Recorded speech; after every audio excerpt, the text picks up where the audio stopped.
According to the Pew Research Center in Washington, D.C., political hostility, otherwise known as political polarization, is at record highs in the United States.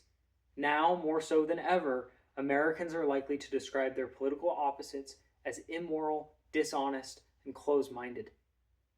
This is a problem. It's changing the way that we see each other, and it's likely caused, at least in large part, by the rise of social media and the kind of news that it presents. I care very deeply about this. As a resident of Happy Valley, I've seen that this trend has permeated our own community, and in reflection of the last year, I can think of countless times that this polarization has touched my own life, as I'm sure many of you can. I, like many of you, want to live in a world where we see each other for who we are, where we don't see each other solely through partisan lenses. This is important to me, in part because I'm a research fellow for BYU's Center for the Study of Elections and Democracy, and I know how important a healthy political environment is. It's also important to me because as a member of the church, I am encouraged to engage in the political process in a civil and informed manner. So today, I want to talk to you about what this problem of polarization is, why it's happening, and the steps that we can take in our own lives to fix it. Let's start with the problem. Political polarization is reaching a boiling point. Reuters has found that in the last presidential election, 15% of Americans experienced severe relationship strain due to politics. The Pew Research Center has found that political violence is perceived to be on the rise by 85% of Americans. In sum, the hostility we're experiencing in the political sphere is influencing not just how we see politics, but how we see and relate to one another. This is happening in large part because of the rise of social media.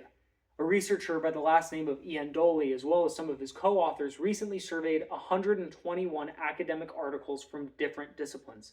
They found robust evidence that social media escalates political disagreements and creates echo chambers. In other words, when we use social media, those platforms take a world that's full of diverse perspectives and facts and fence us in with one kind of worldview. This is likely to fuel these trends of hostility that we have been experiencing. BYU's own Professor Argyle has also found that this is partially due to the kind of news that's being presented on social media.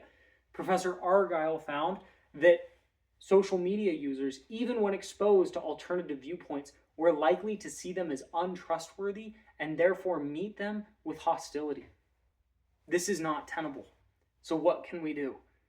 Well, the American Economic Review recently published a report by one Roe Levy. Dr. Levy found that when people were careful in the kind of news that they consumed, either on social media or through other outlets, these effects of polarization decreased notably. So, what can we do? Well, we can start with Dr. Levy's advice. If we decide to continue in social media, we can be purposeful in who we follow, the kinds of things that we like, and the way that we train our social media algorithm to give us political news. If you can think of an official political news outlet, one that's held to standards of journalistic integrity and factual reporting, you can find their source on social media, and you can build your algorithm to show you reliable news rather than news that's created by those who aren't held to such high standards. The second thing that we can do is go straight to these official sources. There are myriad sources that we can consume political media from that are each held to standards of journalistic integrity. The watchdog Biasly has rated many of these media outlets by their political leanings, and you can see here that there are diverse options.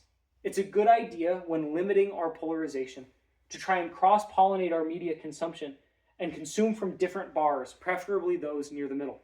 Sometimes this is expensive because these often cost money, but you'll see that I have starred those which are free either generally or for BYU students specifically.